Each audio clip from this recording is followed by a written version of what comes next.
লীলতাহানির অভিযোগকে কেন্দ্র করে উত্তেজনা ছড়ালো ভাঙড়ের হাটগাছা এলাকার ঘটনা।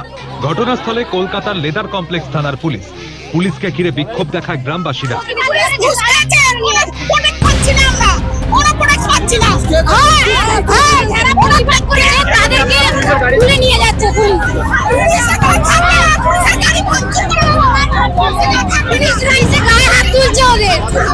যারা প্রতিবাদটা করেছে তাদের তিনজনের গায়ে হাত তুলছে, যারা প্রতিবাদ করছে তাদের গায়ে হাত তুলছে।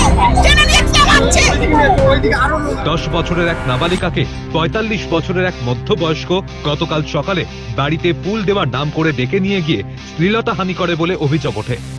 অভিযুক্তর নাম বলরাম মণ্ডল। অভিযুক্ত ঘটনার পর থেকেই পলাতক। গতকালের এই ঘটনা ঘিরে পুলিশের গাড়ি দীর্ঘক্ষণ আটকে রেখে বিক্ষোভ দেখায় গ্রামবাসীরা।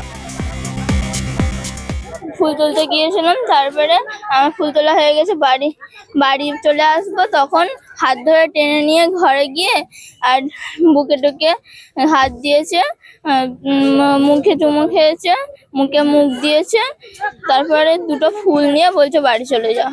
আচ্ছা, কে করলো এটা? বলরাম মণ্ডল। চেনেন তাকে?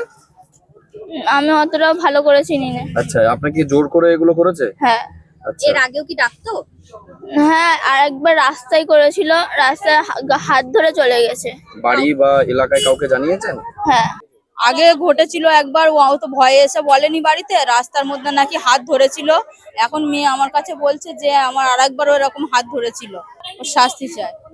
পুলিশকে জানিয়েছেন?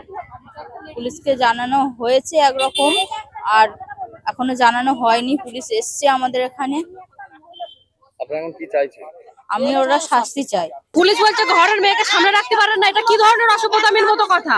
কোন থানার পুলিশ বলছে? কেলসি থানার পুলিশ কি বলছে? বলছে ঘরের মেয়েকে সামনে রাখতে পারেন না। আচ্ছা, তাহলে নারীদের সুরক্ষা কোথায়? হ্যাঁ, সেটাই তো হচ্ছে কথা, নারীদের সুরক্ষা কোথায়? এটা অন্য কোনো বউ বা মেয়েদেরও হাত ধরে মাঝে মাঝে টানে। এখন ওনাকে সামনে থেকে আমাকে কি করেছে দেখুন।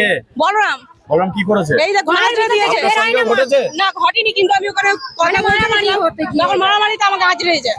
নিশ্চয়ই আমরা চাইবো যে একটা শাস্তি কিছু, কিন্তু ওরা চাইছে যে আমরা থানায় গিয়ে মীমাংসা করে নিতে, কিন্তু আমরা থানা মীমাংসা চাই না, আমরা শাস্তি চাই।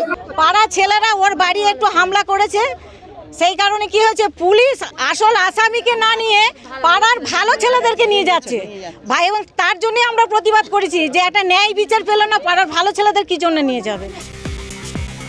খবর পেয়ে ঘটনাস্থলে এসে পৌঁছায় পঞ্চায়েত প্রধানের স্বামী তথা এলাকার তৃণমূল নেতা অষ্টপদ নস্কর। এলাকায় এলে তাকে ঘিরে বিক্ষোভ দেখায় উত্তেজিত জনতা।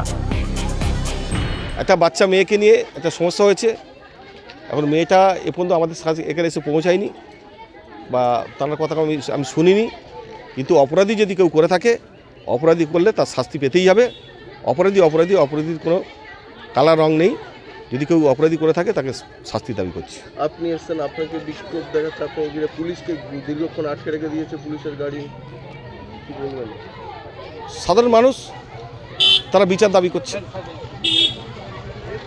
করছে এবং আমরা প্রশাসনের পক্ষ থেকে দাবি করছি যে যিনি